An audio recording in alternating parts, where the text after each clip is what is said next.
Los saludo a todos, espero que estén muy bien. Hoy vamos a continuar con un tema muy importante y es la Biblia, la palabra de Dios. Entonces vamos a empezar a través de la historia y es que debemos ver que es el libro especial de Dios para la humanidad, porque a través de este libro Él revela sus planes, sus propósitos, sus pensamientos y lo que quiere para con nosotros, para con nuestra vida. Entonces debemos ver que este libro fue escrito aproximadamente por 40 autores de diferentes lugares, de diferentes continentes, de diferentes épocas también.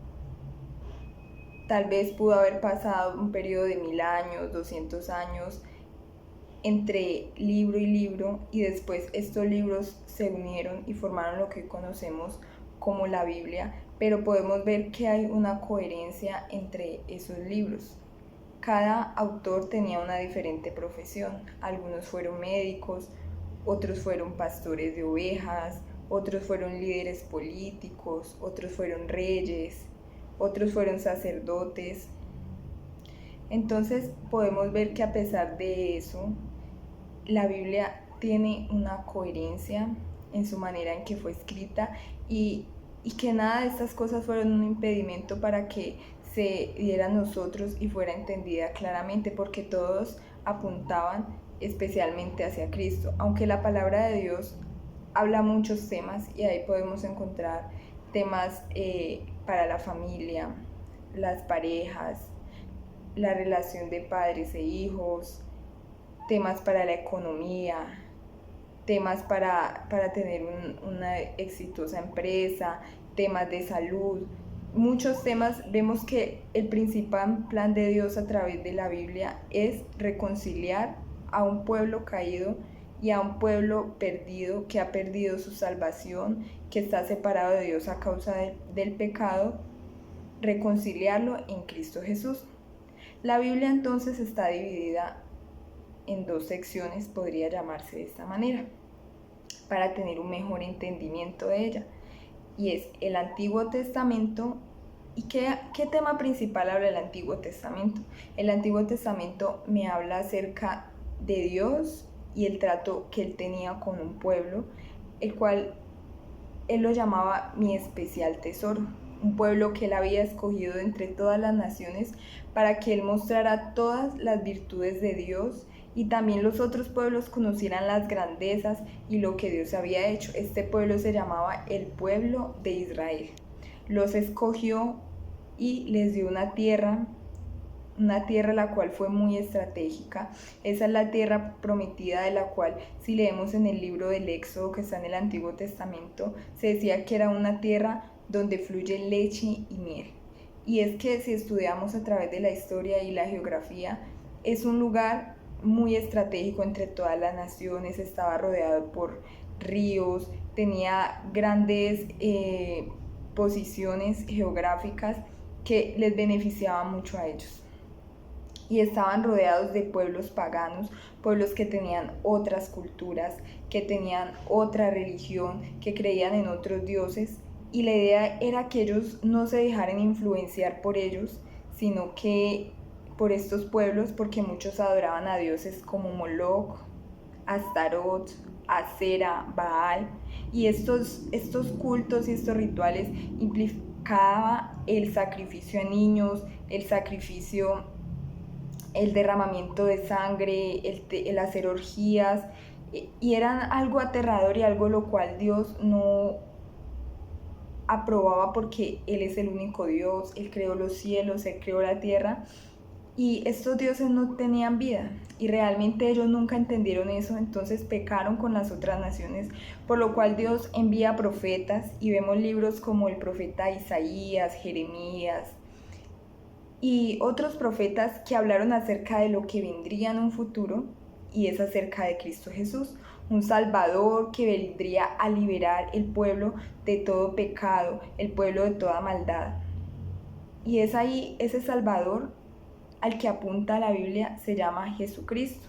Es Dios hecho hombre, Dios con nosotros, porque si miramos las diferentes religiones, los diferentes mitos y las diferentes leyendas que se tienen, habla de unos dioses, tal vez el dios Zeus, ustedes lo han escuchado, de la mitología griega y otros dioses, pero realmente ninguno de esos dioses pudo encarnarse en un hombre y, como dice la palabra, Emmanuel, Dios con nosotros, y enseñarnos a vivir de la manera correcta, enseñarnos a amar a nuestro prójimo y darnos ejemplos, y después morir y resucitar y subir y estar con el Padre, porque ninguno de los que ha muerto ha resucitado. Todos tenemos una esperanza, esa esperanza en Cristo Jesús, y es un día que Él nos levante de los muertos y estar con Él, así como dice su palabra, que Él fue a preparar morada para nosotros, y también el juicio para aquellos que no estuvieron en Cristo Jesús, porque todo aquel que no esté en Cristo Jesús va a tener un juicio, porque Dios no juzga a nadie sino hasta el final de sus días, porque mientras haya vida hay una esperanza, hay una oportunidad para arrepentirse, hay una oportunidad para vivir en Cristo, para entregarle la vida al Señor y para ser mejor. Ahora, el Antiguo Testamento entonces me habla de un pueblo que tuvo una relación con Dios. Ese pueblo se llamaba el pueblo de Israel. Sucedieron muchas cosas que ya se pueden ver detalladamente con el estudio minucioso de cada libro, del libro de Génesis, Éxodo, Levítico, Deuteronomio y de los libros del Antiguo Testamento. Pero ahora vamos a ver el Nuevo Testamento. El Nuevo Testamento principalmente me habla de Jesucristo, empezando por los 4 evangelios: Mateo, Marcos, Lucas y Juan. Y estos 4 evangelios me hablan de dónde viene Jesucristo, la genealogía, todos los parientes antes de él. Me habla también de lo que él hizo en la tierra, de cómo fue su infancia, que fue una persona natural como nosotros, también sentía, una persona de carne y hueso, y expuesto a muchas cosas, pero que nunca pecó, porque tuvo esa relación con Dios el Padre y nos enseñó a nosotros y nos vino a dar ejemplo. Vemos a ese Jesús que inicia su ministerio, que empieza a sanar, a libertar de demonios, de enfermedades, a traer paz a los lugares a donde iba, y a perturbar también porque no lo aceptaban, porque el pueblo pensó que iba a venir un hombre guerrero, un hombre que, recordemos que si miramos el contexto histórico en el que se está hablando en ese momento, cuando Jesús estaba con vida, ellos estaban bajo un lugar, entonces estaban bajo el imperio romano. ¿Qué quiere decir esto? Los judíos estaban bajo ese imperio, entonces debían someterse a todas las leyes de los romanos y a la autoridad de ellos, pagarles impuestos. Entonces vemos eso, vemos a Jesús tal vez no haciendo lo que el pueblo se imaginó, porque ellos se imaginaban que iba a venir un guerrero con una espada a matar y a rebelarse en contra del imperio romano, pero no, él vino a dar ejemplo, a mostrar amor, a mostrar la paz, a mostrar esa relación con el Padre y cómo él hacía todo lo que lo había enviado, y a mostrar que él iba a vencer, pero no de una manera que ellos tal vez se esperaban, sino a través de la muerte de cruz, para en esa muerte de cruz crucificar el pecado y quedar en ese cuerpo y después resucitar y darnos ejemplo a nosotros de levantarnos a una nueva vida. Entonces vemos esto, vemos que después de que él muere, él resucita y él va al cielo. En el libro de Hechos de los Apóstoles se puede ver cómo se levanta la iglesia después de que él muere y él resucita y está con el Padre. Viene el Espíritu Santo, empodera a sus discípulos que estaban orando, y ahí es donde surgen la iglesia, surgen los primeros cristianos. Y también viene la persecución. Y vemos cómo los discípulos hicieron aún obras mayores que ellos, predicaron, y personas que estaban de diferentes naciones pudieron entenderlos, a pesar de que la lengua que ellos hablaban era totalmente diferente. Era el Espíritu Santo orando a través de ese don de lenguas.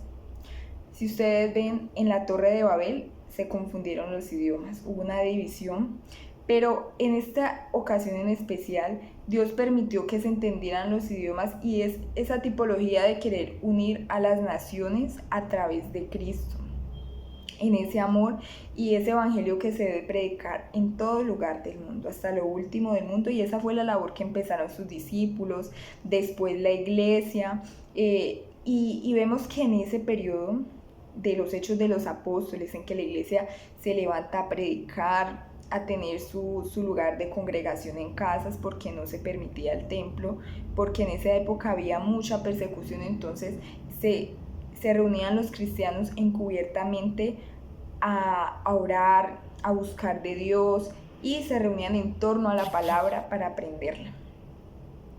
Después de esto se levantan a predicar, y en este tiempo es donde se escriben las otras cartas del Nuevo Testamento, cartas como las epístolas paulinas. Dentro de esas epístolas paulinas tenemos el libro de Romanos, tenemos primera y segunda de Corintios, primera y segunda de Timoteo, Tito, Filemón. Se escribieron en este periodo de 50 años después de la resurrección de Jesús, la mayoría del Nuevo Testamento. El Nuevo Testamento y el Antiguo Testamento no es como lo conocemos ahora, porque ahorita nosotros somos de verdad que muy afortunados al tener la facilidad de este libro que se llama la Biblia, que está organizado, que es muy fácil de llevar, que inclusive lo podemos llevar acá o en el celular.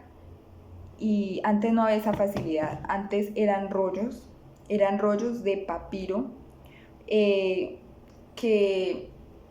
se escribían por lado y lado. Después también se utilizaron materiales como la piel de los animales para escribir ahí la palabra de Dios, y era algo muy minucioso. Los encargados de esto fueron los escribas, y ellos no podían equivocarse en nada, y su vida era dedicada a eso, a transcribir la Biblia y a guardar fielmente este mensaje encomendado por Dios. Entonces vemos qué dificultoso era, y eran como rollos, los cuales llamaban pergaminos. Inclusive si leemos en los evangelios, Jesús tenía una porción y un rollo donde leía una profecía de Isaías que hablaba acerca de él. Entonces era mucho más difícil. No tenemos la cualidad y como esa ventaja, porque nos ayuda el estudio de la Biblia, y en el momento de que nos vamos a congregar también, porque por lo menos nuestro pastor o la persona que está predicando en el momento dice: vayan a Primera de Juan capítulo número 3, entonces usted ya se guía. Si usted quiere, mira aquí en el índice que está entre las primeras páginas, y está la lista de los libros. Ustedes todos en su Biblia lo deben tener, esta parte que es muy importante. Si lo pueden ver aquí, se ve algo borroso, pero bueno, ustedes lo pueden ver en las primeras páginas, están los libros, en qué páginas se encuentran, cómo buscarlo con mayor facilidad. Entonces es mucho más fácil, no tenemos la necesidad de ir a buscar en un rollo, y no todos tenían la posibilidad porque era muy costoso pues mantener ese rollo, sino que eran unas personas encargadas de guardar la palabra de Dios que lo hacían. Entonces el pueblo no tenía como esa facilidad de estudiar por ellos mismos y comprobar que lo que estaban leyendo era cierto. Una época en la iglesia fue la iglesia romana, donde el pueblo le leían las escrituras en un idioma totalmente diferente y le decían: es que acá dice esto, esto y esto, y muchas veces los engañaban. ¿Por qué? Porque ellos no podían leer, pero ya después, en la Edad Media, con el invento de la imprenta, se empezaron a imprimir las Biblias y ya podían acceder con mayor facilidad. Ya era un poco más económico el tener una Biblia. Y entonces la idea es reflexionar también en esto, porque muchos de nosotros muchas veces tenemos una Biblia en nuestra casa, pero no aprovechamos y no vemos como toda la historia que hay detrás de esto, porque realmente Dios no hizo, digámoslo así, el capítulo 95 de Salmos, sino que fueron personas, los traductores, los que se encargaron de organizarla para nosotros poder buscar de una mejor manera.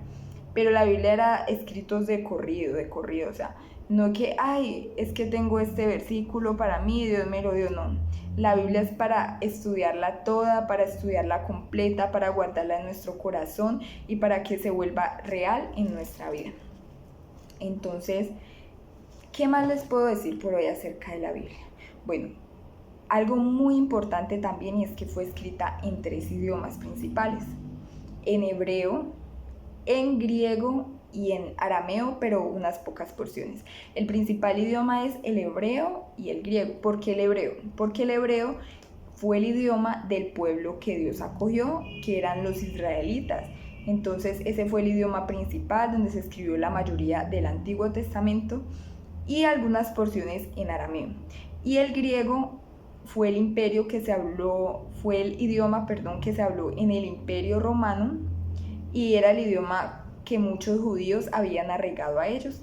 Entonces se escribió principalmente en esos idiomas. También hay que decir que es el libro, la Biblia, que más copias tiene, que más se ha imprimido, que se ha traducido a más idiomas.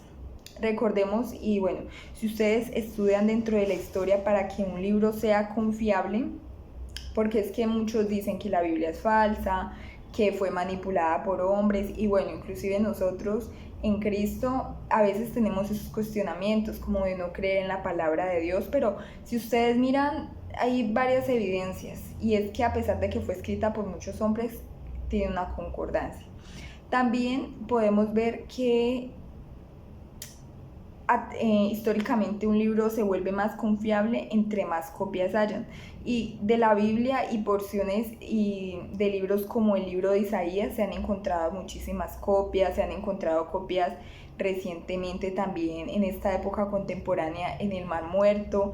También podemos ver y confiar que si creemos en Dios y si Dios quiere revelarse a través de nosotros, Dios es todopoderoso para guardar su palabra, para guardarla limpia, porque yo creo que si Dios es real y que si Él nos ama tanto como Él lo dice y como lo ha demostrado y ha creado tantas cosas hermosas, Él es suficientemente poderoso para guardar su palabra, para guardarla de la manipulación de hombres y personas que han querido hacer daño a través de ella, que han querido manipular las personas, manipular las vidas, porque muchas personas tienen temor a Dios y tienen una conciencia de Dios que muchas no lo buscan como debe ser, porque no se les ha enseñado, porque de pronto no han tenido esa suerte, o de pronto porque no quieren, porque hay muchas personas que se les ha predicado, enseñado y mostrado un camino, pero sencillamente prefieren vivir como ellos se les da la voluntad, como ellos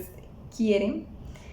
Eso es diferente, pero debemos tener cuidado de quienes nos enseñan, que sea alguien de testimonio, que sea alguien que estudia la palabra, que sea alguien que se sumerge en ella y busca en cada versículo, cada capítulo, y que no simplemente la enseña por conveniencia, por manipular las personas, por mover masas, por tener personas ahí sujetas, sino porque ha entendido que Dios lo ha comisionado para enseñar las escrituras, para que las vidas sean transformadas, los hogares restaurados, los corazones vuelvan a Dios, y no como beneficio para Él, para sacar un lucro, para sacar de pronto una ganancia, porque dice la palabra de Dios que en los últimos tiempos, y aún en el tiempo que fue escrita, habían personas que vieron esto como un buen negocio.